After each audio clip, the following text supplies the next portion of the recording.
सोचो, दो लोग हैं, दोनों की कमाई लगभग बराबर है। दोनों सुबह उठते हैं, काम पर जाते हैं, थक कर घर लौटते हैं। बाहर से देखो तो दोनों की लाइफ एक जैसी लगती है, लेकिन 5 साल बाद एक इंसान अब भी महीने के आखिर में घबराता है और दूसरा पहले से ज्यादा शांत है। क्यों? क्या उसकी सैलरी बहुत ज्यादा थी? नहीं। क्या उसे कोई जैकपॉट लगा? नहीं। तो फिर फर्क कहाँ बना? फर्क सिर्फ इतना था, एक पैसे के लिए काम करता रहा, दूसरे ने पैसे को अपने लिए काम पर लगा दिया। और यहीं से शुरू होती है असली कहानी। चलो इसे बहुत आसान तरीके से समझते हैं। मान लो दो दोस्त हैं, रवि और समीर। ये एक एग्जाम्पल है ताकि बात साफ समझ आए। दोनों की नौकरी है, दोनों कमाते हैं, दोनों के सपने भी लगभग सेम हैं। अच्छा घर, परिवार की सिक्योरिटी, थोड़ी फ्रीडम, थोड़ी पीस। शुरुआत में दोनों सेम ट्रैक पर हैं। सैलरी आती है, बिल्स कटते हैं, थोड़ा खर्च, थोड़ी प्लानिंग, फिर अगला महीना। सिंपल। लेकिन रुको, यहीं एक छोटा सा फर्क शुरू होता है। रवि सोचता है बस इनकम बढ़ जाए, लाइफ सेट हो जाएगी। समीर सोचता है जो पैसा आ रहा है वो जा कहाँ रहा है, और क्या उसका कोई हिस्सा मेरे फ्यूचर के लिए बच रहा है? सुनने में ये छोटा सवाल लगता है, लेकिन यही सवाल फ्यूचर बदल देता है। देखो, इनकम मतलब पैसा अंदर आना, लेकिन वेल्थ मतलब वो वैल्यू जो तुम्हारे पास टिकती है, बढ़ती है और तुम्हारी मदद करती है तब भी जब तुम काम नहीं कर रहे होते। एक आसान मेटाफर सुनो। तुम्हारी लाइफ को एक पानी की टंकी मानो। ऊपर से पानी आ रहा है, ये इनकम है, लेकिन नीचे छेद भी है, ये खर्च है। अब अगर तुम सिर्फ ऊपर से पानी बढ़ाते रहो लेकिन नीचे के छेद बंद ना करो तो टंकी कभी नहीं भरेगी। यही प्रॉब्लम बहुत लोगों की लाइफ में होती है। कमाई आती है लेकिन ठहरती नहीं, और जो पैसा ठहरता नहीं वो फ्यूचर नहीं बनाता। अब असली खेल शुरू होता है। समीर ने एक दिन बहुत सिंपल काम किया। उसने अपने पैसे को जज नहीं किया, बस ऑब्जर्व किया। किराया कितना, जरूरी खर्च कितना, दिखावे वाला खर्च कितना और फ्यूचर वाला पैसा कितना। और उसे एक अनकंफर्टेबल सच दिखा, वो कम नहीं कमा रहा था, वो बस बिना सिस्टम के जी रहा था। यही पहला ट्विस्ट आता है। ज्यादातर प्रॉब्लम कम इनकम नहीं होती, प्रॉब्लम होती है बिना दिशा वाला पैसा। अगर लाइफ में अचानक मेडिकल बिल आ जाए, फोन टूट जाए, जॉब चली जाए या घर में अर्जेंट रिपेयर आ जाए तो क्या होगा? अगर तुम्हारे पास इमरजेंसी फंड नहीं है तो छोटा शॉक भी बड़ा प्रॉब्लम बन सकता है। यानी खेल सिर्फ कमाने का नहीं है, पहले खुद को गिरने से बचाने का भी है। इमरजेंसी फंड को ऐसे समझो जैसे बाइक चलाते वक्त हेलमेट। हेलमेट तुम्हें रेस नहीं जिताता, लेकिन गिरने पर सिर बचाता है। और मनी गेम में कभी कभी पहले बचना जरूरी होता है, फिर बढ़ना। अब तीसरी बात, और ये बहुत लोग मिस कर देते हैं। मान लो तुमने पैसा सेव कर लिया, बहुत बढ़िया, लेकिन अगर वो पैसा बस पड़ा ही रहा तो एक इनविजिबल चोर काम करता रहता है। उसका नाम है इन्फ्लेशन। इन्फ्लेशन को ऐसा समझो जैसे आज 100 रुपए में जो चीज मिलती है, कुछ साल बाद वही चीज महंगी हो सकती है। मतलब पैसा सेम दिखेगा लेकिन उसकी ताकत कम हो सकती है।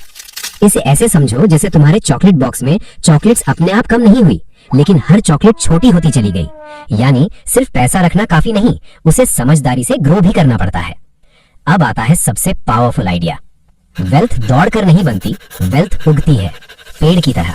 आज बीज लगाया, कल आम नहीं मिलेगा, लेकिन अगर रोज पानी दिया, धूप मिली और तुमने हर दूसरे दिन उसे उखाड़कर चेक नहीं किया तो एक दिन वही छोटा बीज पेड़ बन जाता है। इसी को कंपाउंडिंग समझो।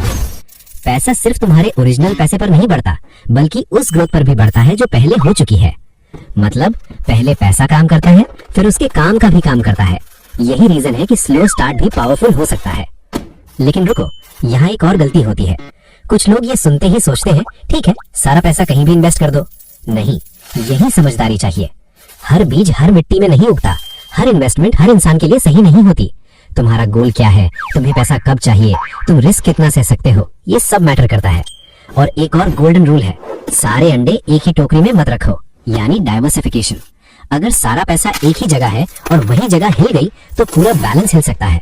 इसलिए स्मार्ट लोग सिर्फ रिटर्न नहीं देखते, वे रिस्क भी समझते हैं। और अब आते हैं उस ट्रैप में जहां सबसे ज्यादा लोग फंसते हैं। सैलरी बढ़ी लेकिन सेविंग्स नहीं बढ़ी तो गेम अभी भी वही है। रवि को रेज मिला, उसने सोचा अब तो लाइफ अपग्रेड होनी चाहिए। नया फोन, थोड़ा बड़ा खर्च, थोड़ा ज्यादा बाहर खाना, थोड़ा मैं डिजर्व करता हूँ वाला मूड। और ऑनेस्टली इसमें कुछ गलत नहीं है। प्रॉब्लम अपग्रेड में नहीं है, प्रॉब्लम है हर रेज का पूरा पैसा लाइफस्टाइल में उड़ा देना। इसे लाइफस्टाइल क्रीप कह सकते हो। धीरे धीरे खर्च इतने नॉर्मल लगने लगते हैं कि पुरानी सैलरी इम्पॉसिबल लगने लगती है, और फिर इनकम बढ़ने के बाद भी फ्रीडम नहीं आती। समीर ने क्या किया? उसने रेज आते ही लाइफस्टाइल चेंज नहीं की, उसने सिस्टम मजबूत किया। थोड़ा इमरजेंसी फंड, थोड़ा ऑटोमेटिक सेविंग, थोड़ा सीखना, थोड़ा फ्यूचर। उसने पैसे को ऑर्डर दिया, पैसे ने उसे कंट्रोल नहीं किया।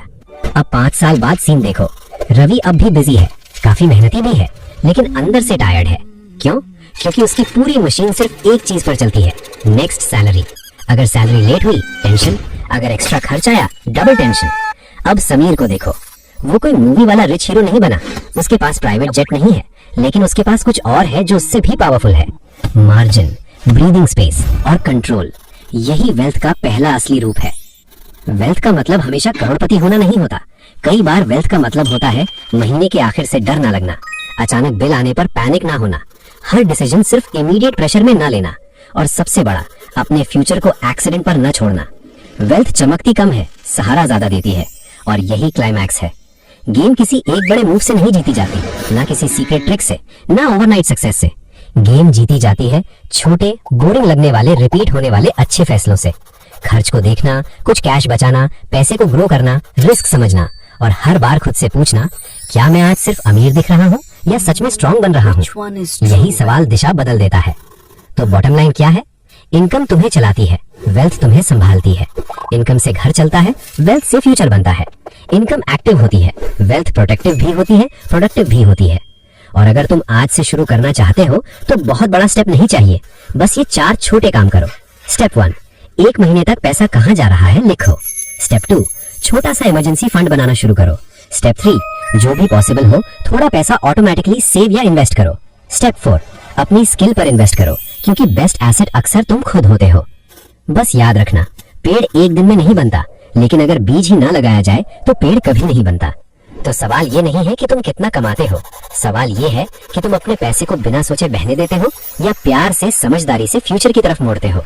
अगर तुम्हें ये बात दिल से लगी तो आज एक लाइन खुद से जरूर बोलो, मैं सिर्फ इनकम नहीं बढ़ाऊंगा, मैं वेल्थ बनाऊंगा। और अगर तुम इस तरह की simple, honest, life changing video और चाहते हो तो जुड़े रहो, क्योंकि असली बदलाव शोर से नहीं, छोटे सही फैसलों से शुरू होता है।